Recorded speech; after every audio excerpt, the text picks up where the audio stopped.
اعوذ باللہ من الشیطان الرجیم بسم اللہ الرحمن الرحیم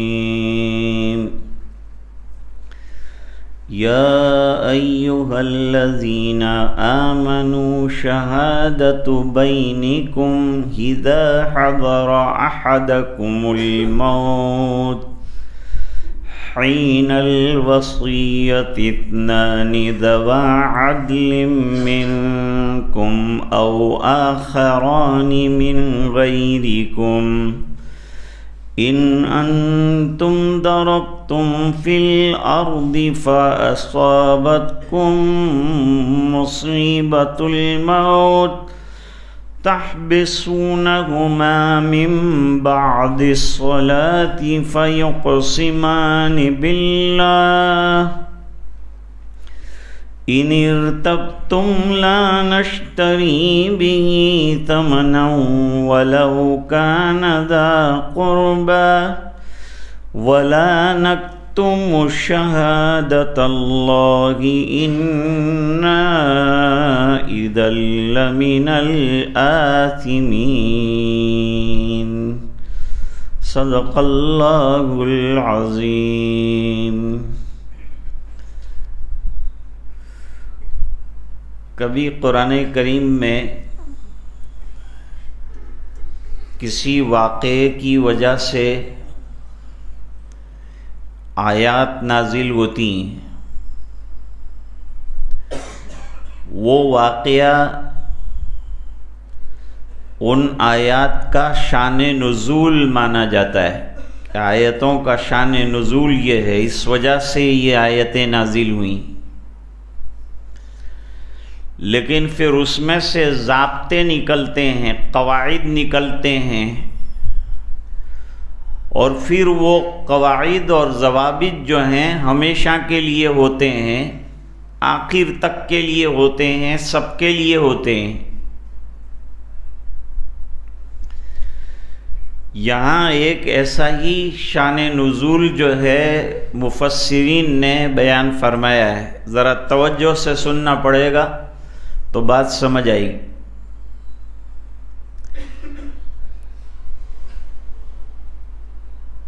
عدی ابن بدہ اور تمیم داری یہ دونوں ابھی مسلمان نہیں ہوئے تھے، یہ دونوں سفر میں جا رہے تھے شام کی طرف۔ ایک مسلمان جو ہے وہ بھی تجارت میں ان کے ساتھ ہو گیا، تجارت کے لیے جا رہے تھے، سامان لے کر جا رہے تھے۔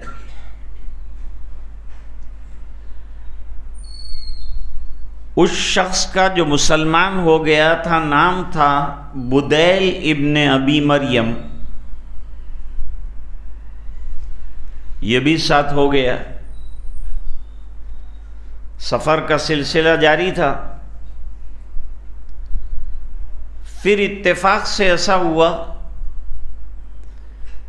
کہ اچانک بدیل ابن ابی مریم جو ہیں وہ بیمار ہو گئے، اور ساتھ میں سامان بھی تھا، متاع بھی تھا۔ اب کوئی اور تو تھا نہیں، یہ دو غیر مسلم حضرات ساتھ تھے، ان کو وصیت کر دی، ان کو وصی بنا دیا، وصیت کر دی،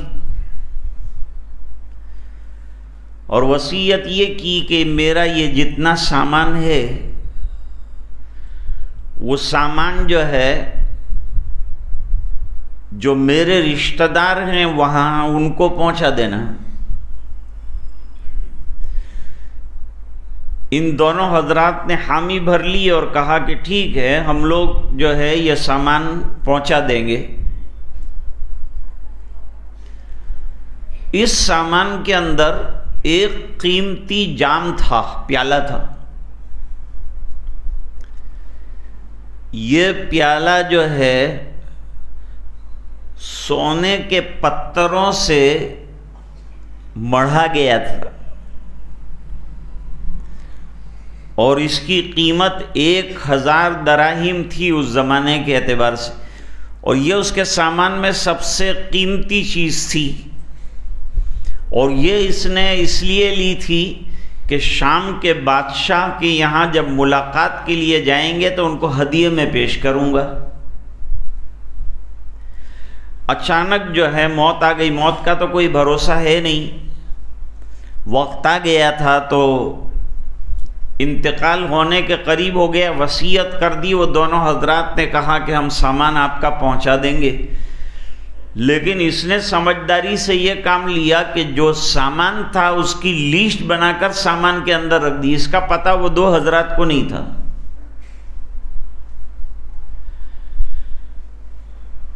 اب یہ واپس آئے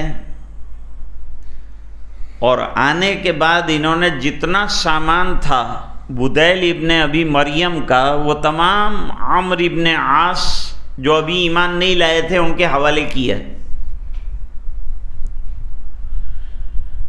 انہوں نے سامان کھولا اور سامان کے اندر وہ چٹھی پڑی، وہ چٹھی کے اندر تمام لیسٹ جو ہے پورا لکھا ہوا تھا کہ کون کون سا سامان تم کو ملنے والا ہے۔ وہ سب سامان ملا، اس کے اندر لکھا تھا کہ 1000 دراہیم کا ایک جام بھی تم کو ملے گا، وہ ملا نہیں۔ جب ان حضرات سے پوچھا گیا تو انہوں نے کہا کہ ہم کو ایسا کوئی جام دیا نہیں تھا۔ انہوں نے معاملہ حضور پاک صلی اللہ علیہ وسلم کے دربار میں گیا۔ عمرو بن عاص نے شکایت کی کہ ایک جام جو ہے وہ کم پایا جاتا ہے مرنار کے سامان کے اندر، اور وہ یہ دو حضرات گئے سے ان سے دلوایا جائے، سامان یہ لوگ لائے ہیں تو یہ لوگ اس کے ذمہ دار ہیں، لہذا ان سے دلوایا جائے۔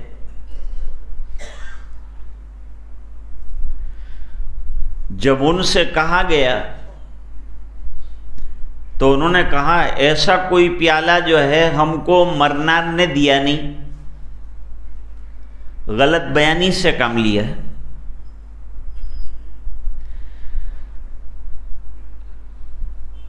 معاملہ رفع دفع ہو گیا۔ عمرو بن عاص کے پاس کوئی دلائل نہیں تھا۔ قاعدہ ہے البینۃ علی المدعی،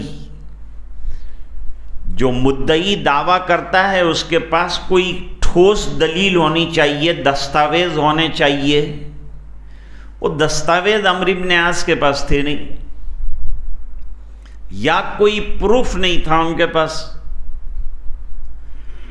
تو وہ دو حضرات کی بات کو حضور پاک صلی اللہ علیہ وسلم نے مان لیا اور معاملہ رفع دفع ہو گیا۔ اب عمرو بن عاص کو یہ بات کھٹک رہی تھی کہ بھئی لیسٹ میں وہ جام کے بارے میں لکھا ہے اور وہ ان لوگوں نے دیا نہیں ہے، اور حضور نے فیصلہ جو ہے ان کے حق میں کر دیا۔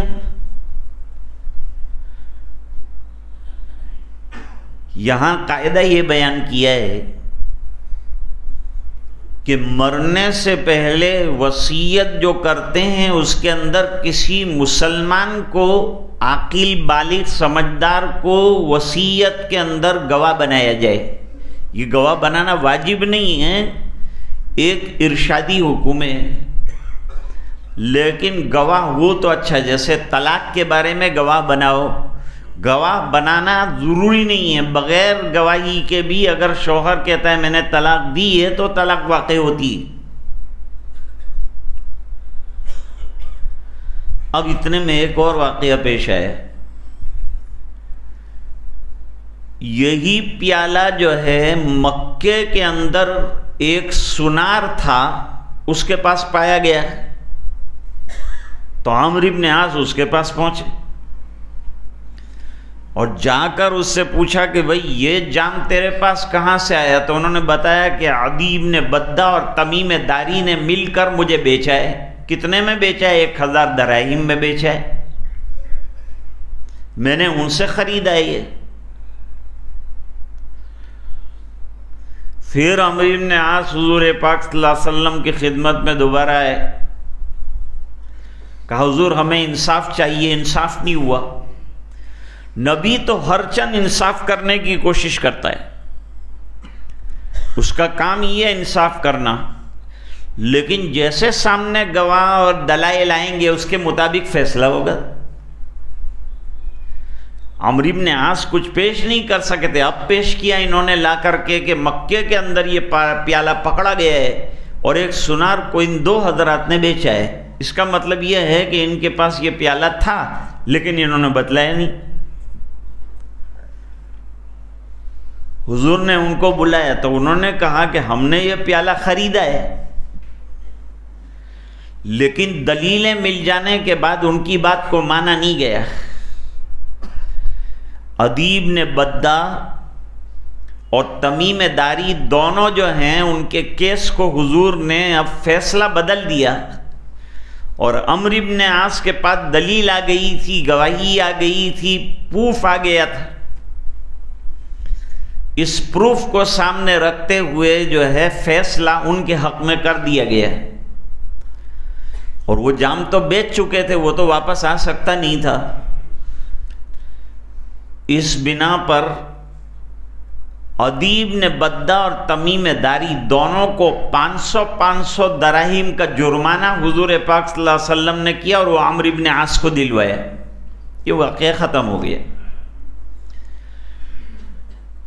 اسی کے سلسلے میں اللہ تعالیٰ فرماتے ہیں کہ فیصلے انصاف کے ساتھ ہونے چاہیے،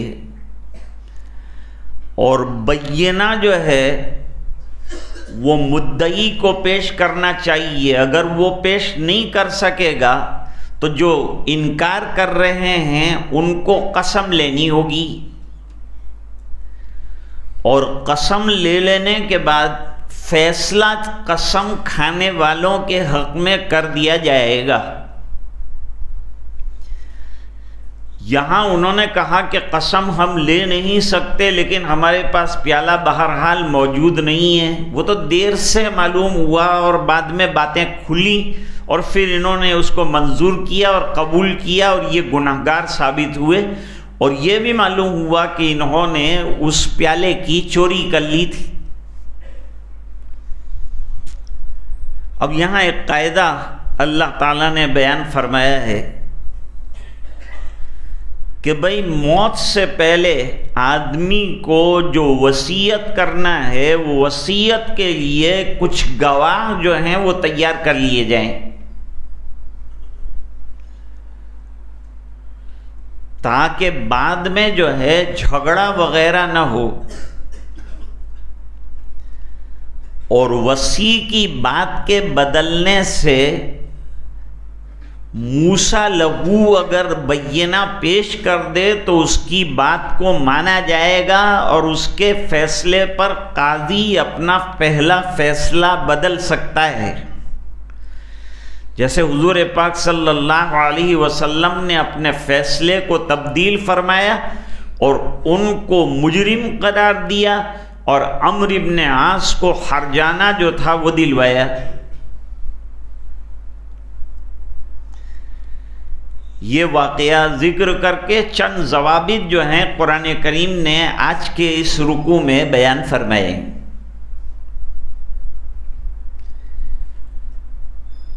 پھر آگے وہی توحید کی بات کو دوبارہ بڑھایا ہے، اور فرمایا کہ جب قیامت کا دن آئے گا تو اللہ تعالیٰ تمام لوگوں سے حساب لینے والے ہیں، پوچھنے والے ہیں۔ سب سے سوال ہوگا، ان میں رسولوں سے بھی سوال ہوگا۔ رسولوں سے کیا سوال ہوگا؟ یوم یجمع اللہ الرسل، جس دن اللہ تعالیٰ رسولوں کو بھی جمع فرمائیں گے۔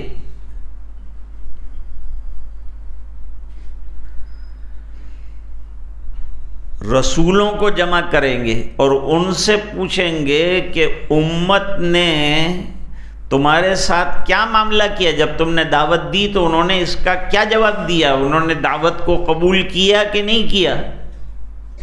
ہر نبی دعوت دیتا رہا، قوم کو سمجھاتا رہا. تو یہ رسول جواب دیں گے لا علم لنا، ہم کو تو اللہ کچھ علم ہی نہیں ہے کہ ہم نے کیا دعوت دی اور کیا نہیں دی.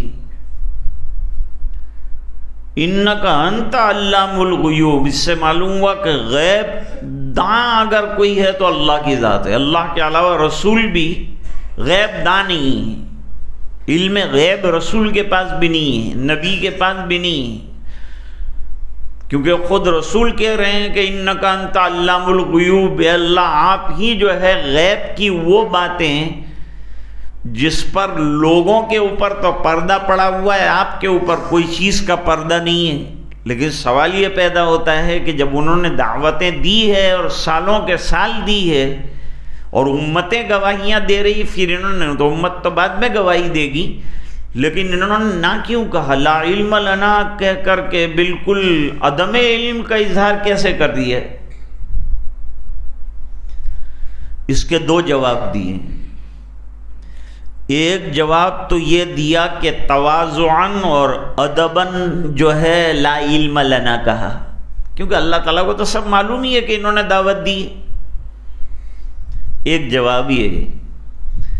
دوسرا جواب یہ دیا کہ اتنا ہولناکی کا عالم اور اتنا قیامت کا حق تعالی شانہ کے غضب کا عالم ہوگا کہ وہ غضب کو دیکھ کر انبیاء کرام کے ذہن جو ہیں وہ مبہوت ہو جائیں گے اور وہ کچھ جواب نہیں دے پائیں گے. جب انبیاء کا یہ عالم ہوگا تو لوگوں کا کیا حال ہوگا؟ عام انسانوں کا کیا حال ہوگا؟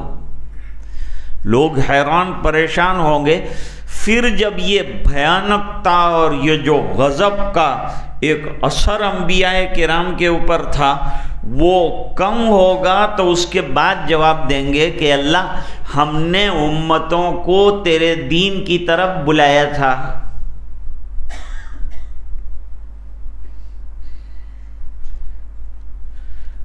حضرت عیسیٰ علیہ السلام یہ بنی اسرائیل کے خاتم ہیں. بنی اسرائیل کے جتنے انبیاء کرام آئے ہیں ان میں آخری نبی جو بنی اسرائیل میں آئے ہیں وہ حضرت عیسیٰ علیہ السلام ہیں. اور حضور پاک صلی اللہ علیہ وسلم بھی خاتم النبیین ہیں، لیکن آپ پر نبوت کا سلسلہ ختم ہوا ہے. حضرت عیسیٰ علیہ السلام پر بنی اسرائیل کے نبیوں کا سلسلہ ختم ہوا ہے. اللہ تعالیٰ نے حضرت عیسیٰ علیہ السلام کو بہت سی نعمتوں سے نوازا تھا اور بہت سے معجزات عطا فرمائے تھے جس کا یہاں پر تذکرہ فرمایا. لیکن قوم نے یہ تمام احسانات کو دیکھ کر، یہ کرامتیں معجزات کو دیکھ کر، یہ کمالات کو دیکھ کر جو ہے پھر بھی ٹکا سا جواب دیا اور نبی کی بات کو مانا نہیں. اس نبی مرسل کو، جلیل القدر رسول کی بات کو نہیں مانا، ٹھکرا دیا بنی اسرائیل.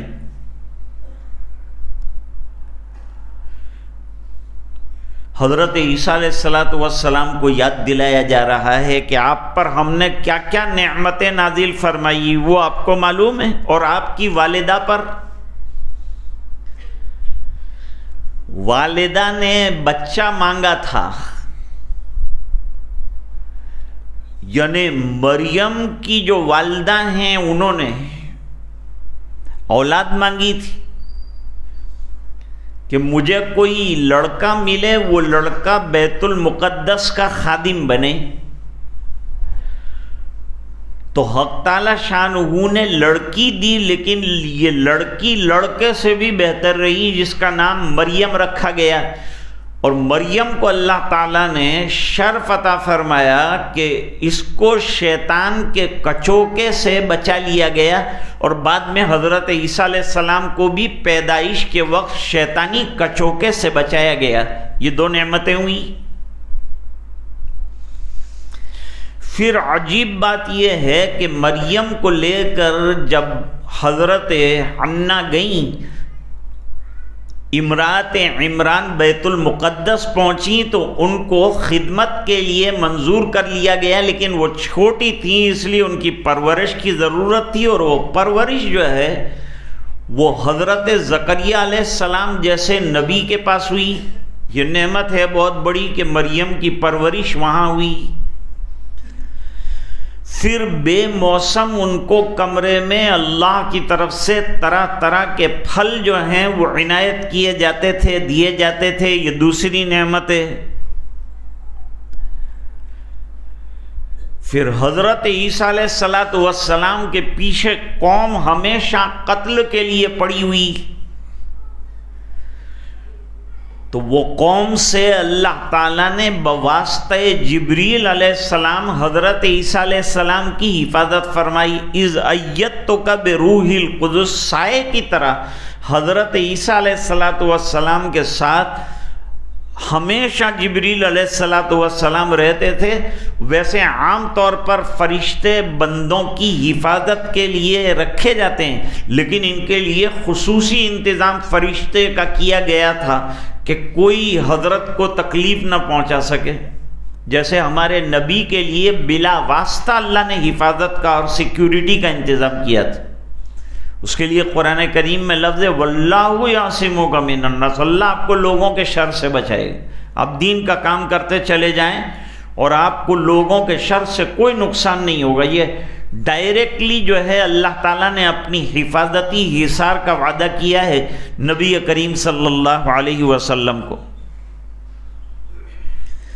پھر اللہ تعالیٰ نے یہ کمال عطا فرمایا اور یہ معجزہ عطا فرمایا، تُكَلِّمُ النَّاسَ فِي الْمَهْدِ وَكَهْلًا، کہ لوگوں سے کلام کریں گے آپ۔ کیا آپ نے کلام گہوارے کے اندر، گہوارے کے اندر یعنی پالنے کے اندر، ماں کی گود کے اندر شیرخوار بچہ کلام نہیں کر سکتا، شیرخوار بچہ بول ہی نہیں سکتا ہے، ابھی پیدا ہوا ابھی کیا بولے گا، کچھ بھی نہیں ہو، تو گوشت کا ایک لوتھڑا ہوتا ہے، ایک مردہ جان ہوتی ہو تو اللہ دھیرے دھیرے اس میں جان ڈالتے ہیں اور کام کا بنتا ہے۔ لیکن اس زمانے میں بولے ہیں حضرت عیسیٰ علیہ السلام، جبکہ لوگ کہہ رہے تھے کہ قالوا کیف نکلم من کان فی المہد صبیا، یہ پالنے میں بڑے ہوئے بچے کے ساتھ ہم کیا کلام کریں؟ تو انہوں نے کلام کیا، قال انی عبد اللہ، میں اللہ کا بندہ ہوں۔ پہلے تم جو آگے جا کر ابن اللہ کہنے والے ہو وہ میں نہیں ہوں، اور بعد میں مجھے اللہ تعالیٰ نے رسول اللہ بنایا۔ پہلے اپنے عبداللہ ہونے کا اقرار کیا اور بعد میں رسول اللہ ہونے کا اعلان کیا۔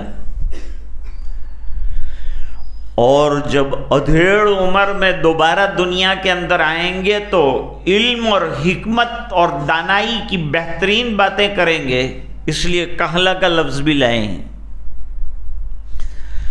اور ہم نے اے عیسیٰ آپ کو کتاب کا علم دیا، انجیل دی۔ انجیل جو ہے وہ تورات کا تکملہ ہے، تورات کے جو مضامین ہے اس کا تکملہ جو ہے وہ انجیل کے اندر بیان ہوا ہے۔ تو آپ کے پاس تورات کا بھی علم ہے اور آپ کے پاس انجیل کا بھی علم ہے۔ پھر اللہ تعالیٰ نے آپ کو معجزات سے بھی نوازا، عجیب معجزے۔ ہر زمانے میں نبی کو قوم کے حالات اور زمانے کے اعتبار سے معجزے دیے جاتے ہیں۔ جیسے حضرت موسیٰ علیہ السلام کے زمانے میں سحر اور جادو کا بڑا زبردست زور تھا، تو ان کو دو معجزے دیے تھے، عصا اور ید بیضا، کہ لکڑی پھینکتے تھے اور اژدہا بن جاتا تھا، اور ہاتھ دامن سے نکالتے تھے اور دن کے اندر آفتاب کی روشنی کو ماند کر دیتا تھا بیماری کے بغیر۔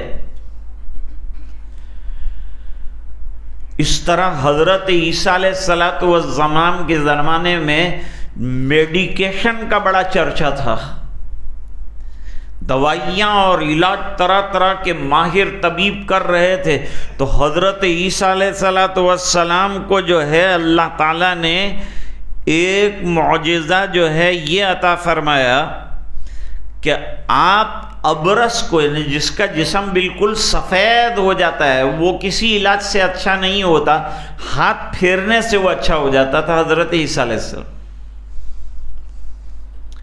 اور دوسرا، مادرزاد نابینا کو دنیا کا آج بھی کوئی ڈاکٹر بینا نہیں کر سکتا، حضرت عیسیٰ علیہ السلام آنکھ پر ہاتھ پھیرتے تھے تو وہ بینا ہو جاتا تھا۔ یہ ایسے معجزے تھے جنہوں نے ان حضرات کو لاجواب کر دیا تھا، اس کے باوجود وہ اپنی ہٹ دھرمی اور ضد اور حضرت عیسیٰ کے قتل کے پیچھے پڑے ہوئے تھے۔ پھر اللہ تعالیٰ نے ایک اور کمال عطا فرمایا حضرت عیسیٰ علیہ السلام کو۔ تصویریں اور آرٹ کا بھی زمانہ تھا، اس میں آرٹ بھی کچھ ہوتے تھے۔ حضرت عیسیٰ علیہ السلام کو ایک آرٹ دیا گیا، مٹی کا پرندہ بناتے تھے، جیسے مٹی کے کھلونے ہوتے ہیں آج کل تو طرح طرح کے کھلونے ہیں، اور ٹوائز کی دکانوں میں طرح طرح کی چیزیں ملتی ہیں، بولتے بھی ہیں، چلتے بھی ہیں، اڑتے بھی ہیں، ایسی چیزیں آج کل ایجاد ہوئی ہیں۔ تو حضرت عیسیٰ علیہ السلام مٹی کا پرندہ بناتے تھے، شکل مٹی کی ہوتی تھی، اس کو ٹھیک کرتے تھے، پرندے جیسا بنا دیتے تھے، پھر ہتھیلی پر رکھتے تھے اور ہتھیلی پر اس کو پھونک مارتے تھے تو اس میں جان پیدا ہو جاتی تھی اور ایک دم وہ اڑنا شروع کرتا تھا، پرندہ اڑتا رہتا تھا، اور جب تک حضرت عیسیٰ علیہ السلام اس کو دیکھتے رہتے اور جدھر دیکھتے ادھر اڑتا ہوا وہ جاتا تھا، اور جیسے ہی آپ نظر ہٹا دیتے تھے مٹی بن کر زمین پر گر جاتا تھا۔ یہ ایک عجیب و غریب جو کمال ہے اور نعمت ہے اللہ تعالیٰ نے حضرت عیسیٰ علیہ السلام کو عطا فرمائی۔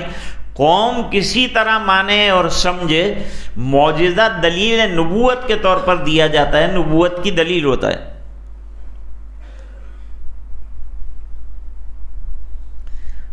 دوسرا ایک معجزہ اللہ تعالیٰ نے یہ عطا فرمایا تھا کہ قبر پر مردے کو لات مارتے تو زندہ ہو جاتا تھا۔ یہ بھی ظاہری بات ہے کہ کتنا بھی میڈیکل آگے بڑھ جائے اور اس وقت جو سرجریاں ہیں اور جو چیزیں ہیں وہ آگے بن جائے، فزکس اور کیمسٹری آگے بڑھے، لیکن اتنا سائنس آگے نہیں بڑھا ہے کہ قبر کے مردے کو دوبارہ زندہ کر سکے۔ لیکن حضرت عیسیٰ علیہ السلام کو اللہ نے یہ نعمت بھی عطا فرمائی۔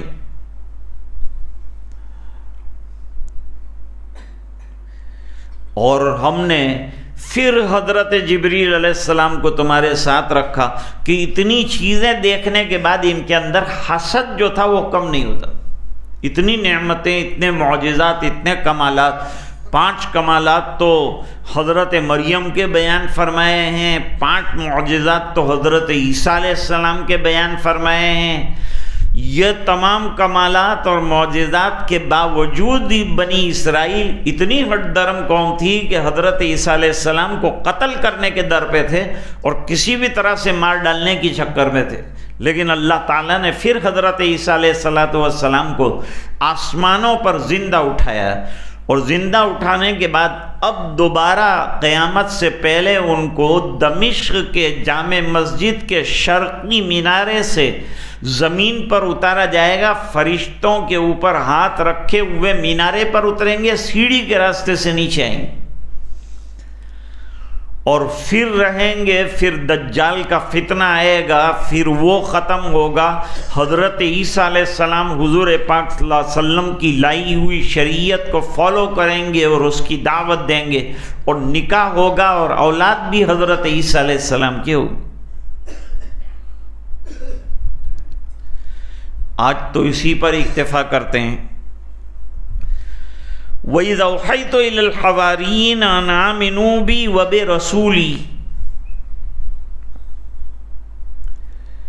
اور ہم نے حواریین یعنی خاص حضرت عیسیٰ علیہ السلام کے چاہنے والے اور قریبی نجیب، ان سے یہ کہا کہ تم ایمان لاؤ اور مانو حضرت عیسیٰ علیہ السلام کو۔ تو ان تمام نے، جو 11 یا 12 تھے، بعض حضرات نے 22 کہا، بعض نے اس سے زیادہ تعداد بیان کی، وہ تمام ایمان لائے حضرت عیسیٰ علیہ السلام پر، اور وہ ہمیشہ حضرت عیسیٰ علیہ السلام کے ساتھ جو ہے رہتے تھے اور ساتھ دیتے تھے دین کے کاموں کے اندر۔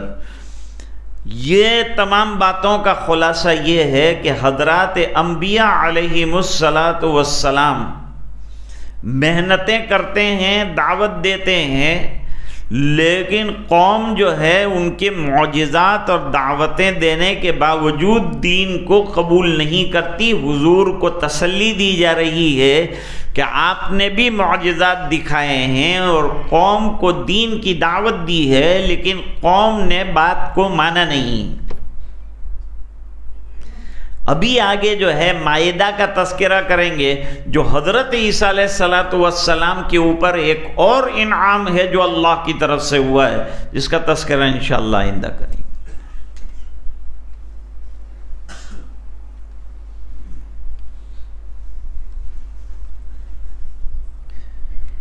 نثار بھائی کی طبیعت ناساز ہے، شفا کے لیے دعا۔ مولانا اسماعیل نورنگ والے، ان کی طبیعت ناساز ہے، دعا کی درخواست۔ بسم اللہ الرحمن الرحیم، اللہم لک الحمد کلہ ولک الملک کلہ ولک الشکر کلہ والیک یرجع الامر کلہ علانیتہ وسرہ۔ اللہم صلی علی سیدنا محمد وعلی آل سیدنا محمد وبارک وسلم۔ ربنا آتنا فی الدنیا حسنہ وفی الآخرۃ حسنۃ وقنا عذاب النار وادخلنا الجنۃ مع الابرار۔ اللہم ان قلوبنا ونواصینا وجوارحنا بیدک لم تملکنا منها شیئا فاذا فعلت ذلك بنا فکن انت ولینا واہدنا الی سواء السبیل۔ اللہم انا نسألک دوام العافیہ، اللہم انا نسألک تمام العافیہ، اللہم انا نسألک الشکر علی العافیہ، اللہم انا نسألک العافیہ فی الدنیا والآخرہ، اللہم انا نسألک رضاک والجنہ ونعوذ بک من سخطک وغضبک والنار۔ اللہم اہدنا واہد بنا واجعلنا سببا لمن اہتدى، اللہم اہد الناس جميعا اہدنا الصراط المستقیم صراط الذین انعمت علیہم من النبیین والصدیقین والشہداء والصالحین۔ اے اللہ ہمارے گناہوں کو معاف فرما، کوتاہیوں سے درگزر فرما، اپنا فضل اور کرم شامل حال فرمائے۔ اللہ ہم گناہوں کے سمندر میں غرق ہیں، اے اللہ ہمارے تمام گناہوں کو معاف فرما دے، سچی توبہ تیرے دربار میں نصیب فرما، اے اللہ رونا دھونا نصیب فرما، تو ہم سے اللہ راضی ہو جا۔ اے اللہ تیرے ناراضگی والے کام کر کے ہم نے تجھے بہت ناراض کیا ہے، اے اللہ تیری نعمتیں کھا کر تجھے ناراض کرتے رہے، اے اللہ ہمارے اس جرم عظیم کو معاف فرما۔ اے اللہ ذکر کرنے والا بنا، تیرا نام لینے والا بنا، تیری یاد کرنے والا بنا، اہل اللہ کے ساتھ بیٹھنے والا بنا، صحبتیں نصیب فرما اہل اللہ۔ اے الہ العالمین نمازوں کی پابندی نصیب فرما، تلاوت کا شوق عطا فرما، بری عادتیں چھوڑا دے، اچھی عادتیں عطا فرما دے، ہمیں اچھے اخلاق نصیب فرما، بد اخلاقیوں سے اللہ ہماری اور پوری امت کی حفاظت فرما۔ اللہ جو مکارم اخلاق کی تعلیم کے لیے سرکار تشریف لائے تھے، اللہ وہ مکارم اخلاق ہمیں عطا فرما۔ اللہ بے حیائی عام ہو چکی ہیں، اپنے فضل سے حیا اور خواتین میں پردے برقعے کا نظام بنا۔ اے اللہ شادیوں کی خرافات کو ختم فرما، سادگی کے ساتھ نکاح کرنے کی توفیق عطا فرما۔ اے اللہ اسراف اور فضول خرچیوں سے ہماری حفاظت فرما۔ اے اللہ ایمان والی اور تیرے دھیان والی اور تیرے ذوق والی اور شوق والی اور تیرے عشق و محبت والی زندگی عطا فرما۔ اے اللہ جو بیمار ہیں، اللہ مجلس میں جو بیمار ہیں ان کو بھی شفا عطا فرما، جو گھروں پر بیمار ہیں اللہ ان کو بھی شفا عطا فرما، جن کے لیے دعاؤں کی درخواست کی گئی ہے اللہ ان کو بھی شفا کامل عطا فرما، جو پریشان ہے جس طرح سے پریشان ہے اللہ ان تمام کی پریشانیاں دور فرما۔ اللہ جو الجھنوں میں گرفتار ہیں، قید خانوں میں ہیں اللہ اور کورٹ میں ان کے کیس اور مقدمے چل رہے ہیں، اللہ سب کو بری فرما دے، باعزت رہائی کے فیصلے فرما دے۔ اللہ جن کے کاروبار ٹھپ ہو رہے ہیں اللہ اپنے فضل سے ان ان کے کاروبار میں برکتیں عطا فرما دے، خیریتیں عطا فرما دے، اور اے اللہ کاروبار میں برکت عطا فرما، اے اللہ ان کی جان مال عزت آبرو، پوری امت کی جان مال عزت آبرو کی حفاظت فرما، ایمان کی حفاظت فرما، مدارس کی حفاظت فرما، مساجد کی حفاظت فرما، مراکز دینیہ کی حفاظت فرما، خانقاہوں کی حفاظت فرما، دین کا کام کرنے والوں کی حفاظت فرما، علماء ربانی کی حفاظت فرما، طلباء کی حفاظت فرما، اللہ یہ وبا کو دور فرما، اور وبا نہیں اور سازشیں ہیں اللہ، یہ سازشوں کی جال سے ہم کو نکال دے، اور اے اللہ عافیت والی زندگی، سکون والی زندگی عطا فرما، اللہ ہمارے گناہوں کی وجہ سے یہ سب پکڑیں آ رہی ہیں اللہ، اس سے ہمیں بچا لے اور محفوظ فرما لے، اے اللہ پورے مجمع کی مغفرت فرما، اور امت کے ایک ایک فرد کی مغفرت فرما، اور یہ دعائیں اپنے فضل و کرم حبیب پاک صلی اللہ علیہ وسلم کی برکت سے منظور فرما۔ تھوڑی دیر کے لیے ذکر کریں گے، ذکر لا الہ الا اللہ، اللہ اللہ اور اللہ، اس طرح سے ذکر کیا جاتا ہے۔ لا الہ الا اللہ کا ذکر کرنے کا طریقہ یہ ہے کہ لا میں ناف سے دماغ کی طرف سر کو اٹھانا لا، اور الہ میں داہنے کندھے کی طرف سر کو ذرا سا لے جانا، اور الا اللہ میں الٹے ہاتھ کی طرف سینے سے 2 انگل نیچے دل ہے یہاں ضرب لگانا، یعنی سر کو یہاں لے کے آنا، اس طرف لانا، اشارہ اس طرف کرنا۔ یہ جو ہے لا الہ الا اللہ کے ورد کا طریقہ ہے۔ پھر الا اللہ کہیں گے تو اس میں سر سیدھا رکھیں گے، صرف دل کے اوپر ایک ضرب ہلکی سی لگے گی۔ یہی حال جو ہے اللہ اللہ کے اندر بھی ہوگا، اور یہی ذکر کا طریقہ اللہ میں بھی ہوگا، نہایت سکون اور وقار کے ساتھ اور قرار کے ساتھ، دل جمعی کے ساتھ ہمیں جو ہے تھوڑی دیر اللہ کی یاد میں ڈوب جانا ہے، اللہ کی یاد اور اللہ کے ذکر کو کرنا ہے۔ اصل تو ہماری تفسیر ہوتی ہے، یہ طریقہ ہے مشائخ کا کہ قرآن کریم کی برکت سے انوار آتے ہیں، اس کے بعد جو ذکر ہوتا ہے اس سے نورانیت اور پیدا ہوتی ہے، دل کی سختیاں کم ہو جاتی ہیں۔ پھر یہ دل کی سختیاں جب کم ہوتی ہے تو مراقبہ کیا جاتا ہے، جس سے دل کے اندر نور پیدا ہوتا ہے، چمک پیدا ہوتی ہے، اور گندگیاں جو ہے وہ دور ہوتی ہیں۔ تو یہ ترتیب ہے اس کی۔ اب تھوڑی دیر کے لیے ذکر کریں۔ بچے شور نہ کریں۔ یار رہے یا رب تو میرا، اور میں تیرا یار رہوں، تجھ سے فقط مجھ کو محبت، خلق سے میں بیزار رہوں، ہر دم ذکر و فکر میں تیری مست رہوں، سرشار رہوں، اور ہوش رگنا مجھ کو کسی کا تیرا مگر ہوشیار رہوں۔ اب تو رنگ بس تادم آخر ورد زبائے میرے الہ،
محمد رسول اللہ صلی اللہ تعالی علیہ وعلا آلہ واصحابہ وازواجہ واتباعہ وأهل طاعته وعلماء أمته أجمعين وبارك وسلم تسليما كثيرا كثيرا إلا الله إلا الله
الله الله الله الله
اللہ اللہ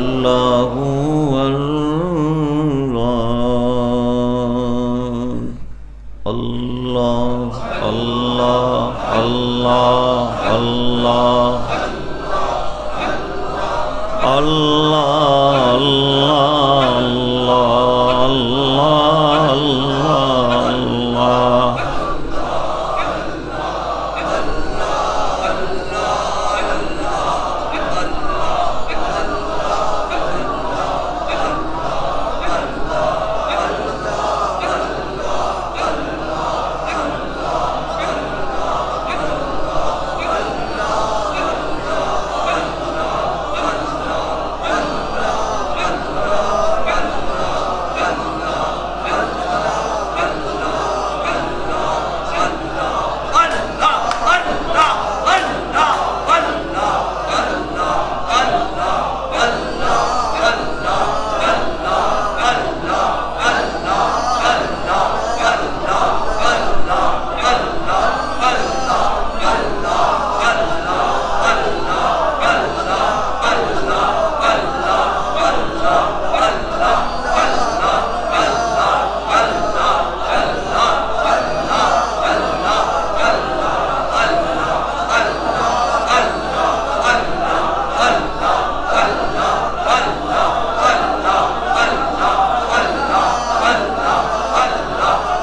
تھوڑی دیر کے لیے انشاءاللہ مراقبہ کریں گے۔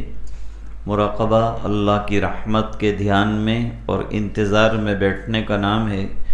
آنکھیں بند ہو، جسم میں نقل و حرکت نہ ہو، سر کو دل کی طرف جہاں ضرب لگاتے ہیں وہاں ذرا سا جھکایا جائے، اور پوری توجہ کے ساتھ یہ تصور کیا جائے کہ اللہ کی رحمت برس رہی ہے، دل میں سما رہی ہے، اور دل اللہ اللہ اللہ کہہ رہا ہے۔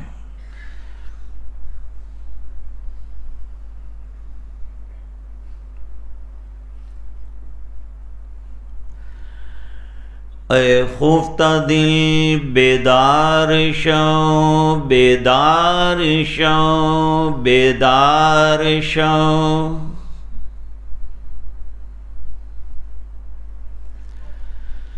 در ذکر حق مشغول شو، مشغول شو، مشغول شو،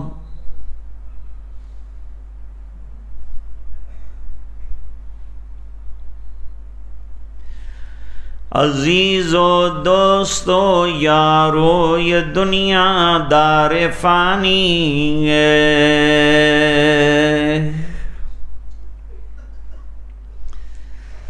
دل اس سے مت لگاؤ تم لحد میں جا بنانی ہے،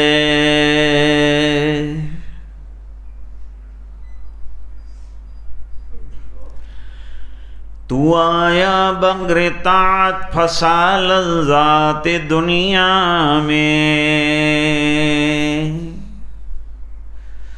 عقل کھوئی گئی تیری یہ کیسی نادانی ہے،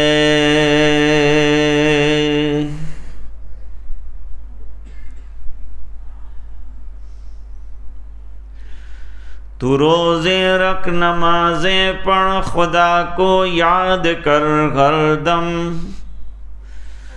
کہ یہ نیکی تجھے ایک دن کام آنی ہے،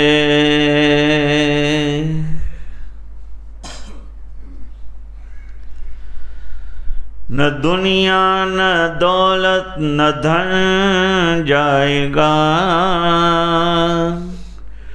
فقط ساتھ تیرے کفن جائے گا۔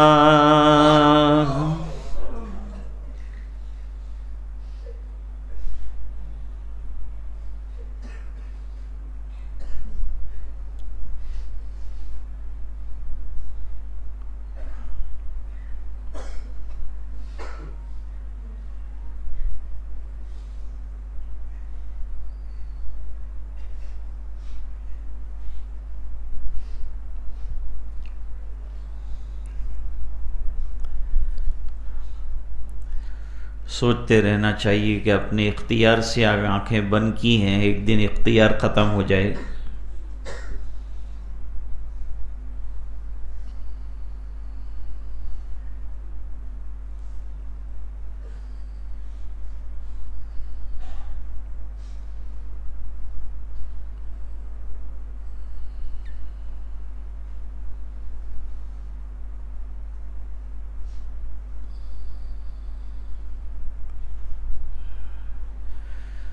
لا الہ الا اللہ محمد الرسول اللہ صلی اللہ علیہ وسلم۔ بسم اللہ الرحمن الرحیم۔ اللہم لک الحمد کما ینبغی لجلال وجہک وعظیم سلطانک۔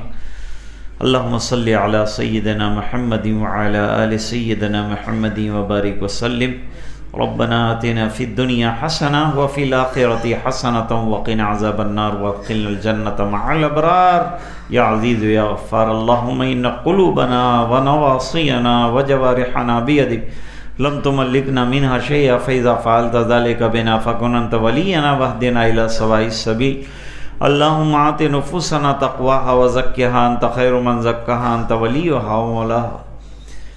یا مقلب القلوب صرف قلوبنا علی دینک، یا مصرف القلوب صرف قلوبنا الی طاعتک، یا ذا الجلال والاکرام، یا ارحم الراحمین و یا اکرم الاکرمین و یا غیاث المستغیثین و یا ارحم الراحمین۔ اللہم ارنا الحق حقا وارزقنا اتباعہ اللہم ارنا الباطل باطلا وارزقنا اجتنابہ، اللہم حبب الینا الایمان وزینہ فی قلوبنا وکرہ الینا الکفر والفسوق والعصیان، اللہم انصر الاسلام والمسلمین، اللہم اید الاسلام والمسلمین، اللہم ثبت الاسلام والمسلمین، اللہم انصر من نصر الدین واخذل من خذل المسلمین۔ اے اللہ ہمارے گناہوں کو معاف فرما، کوتاہیوں سے درگزر فرما۔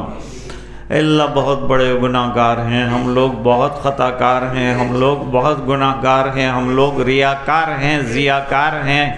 اے اللہ خطا کار ہیں، گناہ گار ہیں، اپنا کرم فرما کر ہمارے گناہوں کو معاف فرما دے۔ اے الہ العالمین ہمارے دلوں کے بگاڑ دور فرما دے۔ اللہ کینہ، کپٹ، حسد، بغض، عداوت جیسی بیماریوں سے ہمیں شفا کاملہ عطا فرما، اپنی رضائے دائمی عطا فرما۔ اے اللہ ظاہر اور باطن کو شریعت کے تابع فرما دے۔ اے الہ العالمین توبہ والی زندگی عطا فرما، اے اللہ اصلاح حال فرما دے۔ اے اللہ مشائخ کی توجہات عطا فرما دے۔ اے اللہ ہمارے دلوں میں سلسلوں کے فیض عطا فرما دے، ہمارے دل پتھر بن چکے ہیں، اے اللہ اسے جاری فرما دے، اے اللہ اسے جاری فرما دے، تیری یادوں کے لیے قبول فرما لے، تیرا ذکر نصیب فرما، تیری یادیں نصیب فرما۔ اے اللہ غفلت سے حفاظت فرما، چھوٹے بڑے سب گناہ معاف فرما۔ اے اللہ ہر نیکی کرنے کی توفیق عطا فرما۔ اے اللہ تیری توفیق اور فضل کے بغیر کچھ نہیں ہو سکتا۔ اے اللہ ہم تیری توفیق مانگتے ہیں، تیرا فضل مانگتے ہیں۔ اللہ اپنے فضل سے ہمیں محروم نہ فرما، کرم کی بھیک دے دے۔ اے اللہ مغفرت کے فیصلے ہمارے لیے فرما دے، امت کے لیے فرما دے۔ اور اے اللہ تو نے معاف کر دیا تو تیری شان میں کوئی کمی نہیں آئے گی، ہم جیسوں کی بگڑی بن جائے گی، اے اللہ ہماری بگڑی بنا دے۔ اے اللہ پوری امت کے حال پر رحم فرما۔ اے اللہ ہماری بدخلقیاں ختم فرما دے، اے اللہ کج خلقیاں ختم فرما دے، کج فطرتیاں ختم فرما دے، حکم عدولیاں معاف فرما دے، اپنی رضائے دائمی عطا فرما دے۔ اللہ اپنا مخلص بندہ بنا دے، اللہ اخلاص کی دولت سے مالا مال فرما دے، ایمان کی نعمت سے محروم نہ فرما۔ اے اللہ تیری عبادت کا ذوق عطا فرما، نمازوں کا پابند بنا، تلاوت کا شوق عطا فرما، تیری یادوں بھری زندگی عطا فرما۔ اے اللہ ہمیں باحیا بنا، اے اللہ ہمارے جان مال عزت آبرو اور ایمان کی حفاظت فرما، یہ وبائی امراض کو ختم فرما۔ اور اللہ اس کے پیچھے جو بھی چل رہا وہ اپنے فضل سے سب کو درست فرما دے، جانے آنے والوں کی حفاظت فرما، جو مجلس میں دور سے آتے ہیں خیریت کے ساتھ ان کو پہنچا دے، عافیت اور امن کے ساتھ پہنچا دے۔ اللہ اپنے فضل سے مالا مال فرما دے، بیماروں کو شفا عطا فرما، پریشانوں کی پریشانیاں دور فرما، جو مقروض ہیں ان کے قرض غیب سے پورے فرما دے۔ اے الہ العالمین جب تک زندہ رکھے ایمان پر زندہ رکھ، جب وقت آخر ہو دنیا سے ایمان پر اٹھائیو۔ اے اللہ سوء خاتمہ سے حفاظت فرمائیو اور حسن خاتمہ نصیب فرمائیو۔ اے اللہ جمیع قبرستان والوں کی مغفرت فرما، علماء کی حفاظت فرما، مدارس، مساجد، خانقاہوں، مراکز دینیہ، دین کے کام کرنے والے اور اللہ علماء ربانین، حقانین کی حفاظت فرما۔ اے اللہ تمام مجمع کی مغفرت فرما، امت کے ایک ایک فرد کی مغفرت فرما۔